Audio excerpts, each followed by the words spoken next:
नाजरीन, एवीएन महाराष्ट्र में आपका खैर मकदम है। जैसा कि आप सभी जानते हैं कि औरंगाबाद लोकसभा सीट को लेकर पूरे मराठवाड़ा ही नहीं बल्कि पूरे महाराष्ट्र की नज़र टिकी हुई है।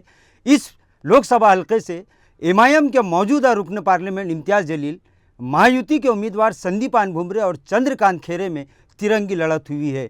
इस वक्त हम एमआईटी कॉलेज के काउंटिंग सेंटर से लाइव आपको अपडेट दे रहे हैं। इस वक्त 5 राउंड की काउंटिंग मुकम्मल हो चुकी है, जिसके मुताबिक इस वक्त जो इलेक्शन ऑफिसर की जानिब से जो अपडेट दी गई है उसके मुताबिक 5वें राउंड में संदीपान भुमरे सबसे आगे चल रहे हैं। संदीपान भुमरे ने 73,030 वोट लिए, जबकि इम्तियाज़ जलील 63,610 वोट ले चुके हैं। वहीं चंद्रकांत खैरे को 49,179 वोट मिले हैं। नाजरीन, संदीपान भुमरे इस वक्त इम्तियाज़ जलील को, जो पिछले 4 राउंड से अपनी बढ़त बनाए हुए थे, संदीपान भुमरे ने उन्हें अब पछाड़ दिया है और संदीपान भुमरे तकरीबन 8,000 वोटों की लीड ले चुके हैं।